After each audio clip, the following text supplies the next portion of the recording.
now move on to theory section A of this aggressive ideas that White has against the Dutch. Now I'm going to concentrate on this section on the Staunton gambit, which is a very dangerous gambit, and Black has to be well prepared against this gambit. Now I'm not going to recommend the main line, but I'm going to recommend a line where Black actually gains the initiative back from White. So I think it's actually a very promising way of playing. It's also a very simple way of playing, and simple is normally good. Why bother complicated things when you keep life simple? So let's have a look anyway. D4, F5, and now the Staunton gambit continues with E4 here. E4 is really the idea of E4, if I can just sum it up. White's trying to again wrestle the light squares away from Black, especially this long diagonal here, the diagonal B1 to H7. He's trying to really make use of this, and if Black doesn't know what he's doing, he can really fall into trouble quickly. So the only way to refute a sacrifice is by accepting it. So F takes E4, the best move. Now White always continues knight to C3, well, always if he's a good player. Now Black should continue knight to F6. It's worth noting that D5 here is actually a mistake, because White can play queen to H5 check, and he wins the pawn back on D5 with a good position. So no point returning the pawn so quickly. Black should continue with knight to F6. This develops a piece and guards the pawn. Now the main move here is bishop to G5. Let's just cover White's other possibilities here.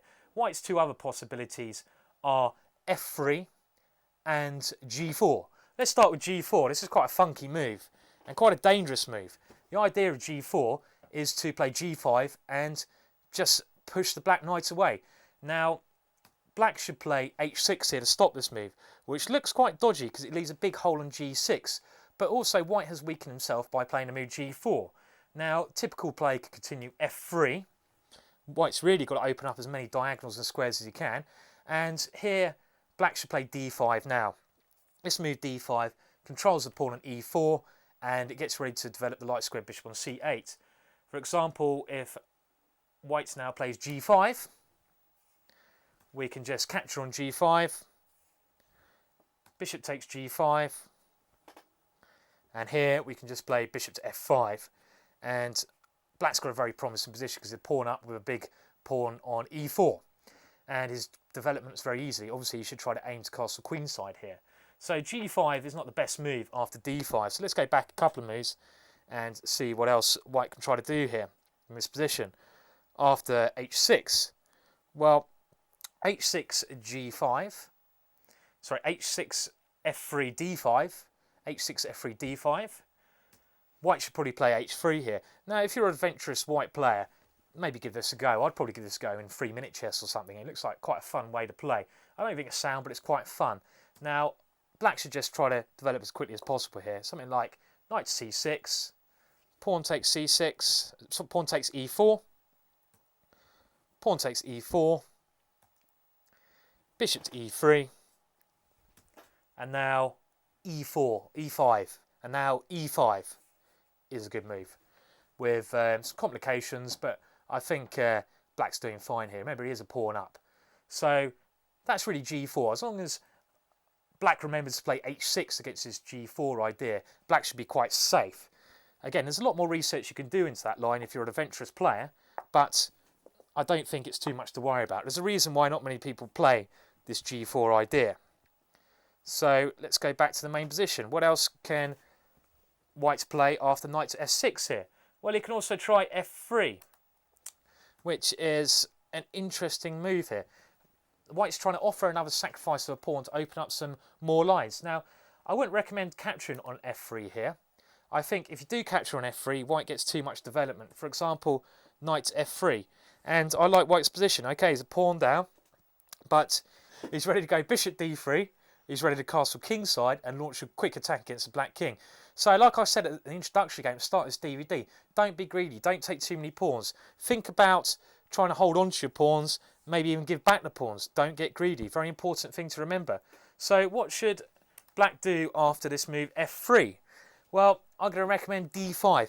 In general, I think this D5 move is a very good response against White's plans of going F3. I think D5 keeps a good pawn on E4. I think you really got to try to keep this big pawn on E4. So a rule worth remembering, try to hold the pawn on e4 on these sacrificial lines, because it stops white from bringing his pieces to natural squares. For example, it stops the white knight from coming to f3. So d5 is a good way to handle this. So d5, let's see how play can continue. F takes e4, d takes e4, and now we see this pawn on e4 stops bishop d3, stops knight f3, bishop to g5, and I think black should just continue bishop to f5, holding the pawn. Now something like bishop to c4, it's quite a strong bishop on c4, and now black's best move here is knight to c6. The main idea of this will become clear. Knight to e2, guarding d4, and now black should play e6, keeping a solid structure. And after, let's say, white castles, an important move here. The last move we're going to look at this variation. Which piece is better here, the bishop here or the knight here? Well, the bishop on c4 I think is a very dangerous piece from black. So black should aim to swap off this bishop on c4. So how can we go about doing this here? Well, knight to a5 is a very good move here. We just play knight to a5 and we eliminate this bishop on c4. We swap off the knight for it. And our basic plan here is to go bishop e7 or bishop d6 and castle. If we can do that, we're doing well. So I think in general, black's doing well in this position. So again, I mean, these lines are always tricky to cope with if black doesn't know what he's doing. But from a basic rule that black should remember is this thing: try to keep your pawn on e4. Don't get greedy, don't take too many pawns, keep your pawn on e4 because it stops white from developing to the best squares. So now let's move on to the Staunton proper after bishop g5. Now the move I'm going to recommend here is c6. Now this is quite a rarely played move. Knight to c6 is the best move, but sorry, c6 is the move I'm going to recommend. It's quite a rarely played move, but I quite like this move. The reasoning behind this move is that black's queen wants to come to a5 in a lot of positions, which does a multiple of roles here. So c6 is my recommendation. What can white play here? Well, f3 is the general way that white follows this up. Now, a good move, a good counter-attacking move here is queen to a5. This is my main recommendation against this mainline Staunton.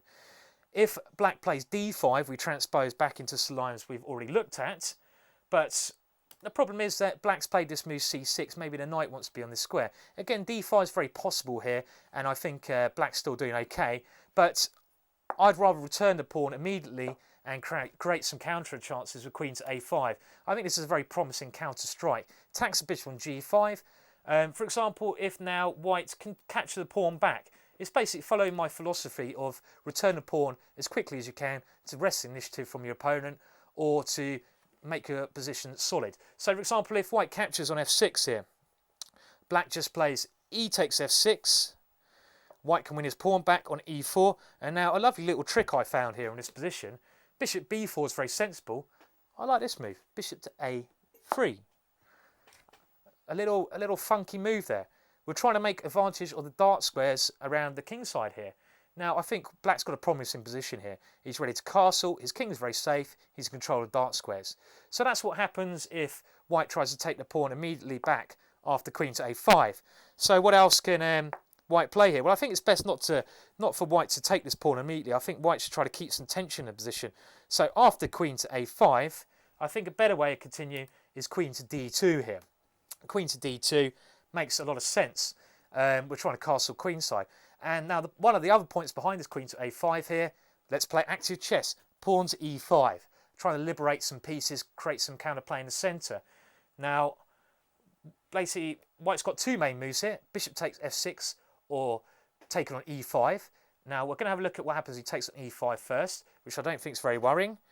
There was one game which went pawn takes e5, queen takes e5. Black's nicely centralised here. I think he's doing very well. Castle's queenside.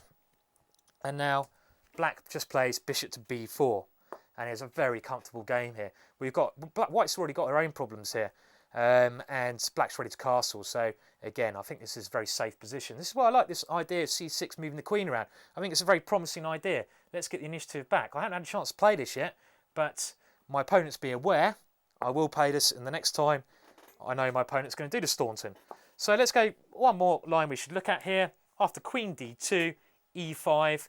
Probably the best line here after e5 is this move. Bishop takes f6. At least white's doing a bit of damage to these pawns. G takes f6. And now, let's say white castles here. So black's king's feeling a little bit ropey, but I like this next move, h5. What's the point of this move? We're trying to bring our dark square bishop into the game via h6, king to b1, and now it's time to try to take some dark squares away. Pawn takes d4, queen takes d4, and now any queen exchange is good here because black's king's a bit weaker, so now just a solid queen to e5.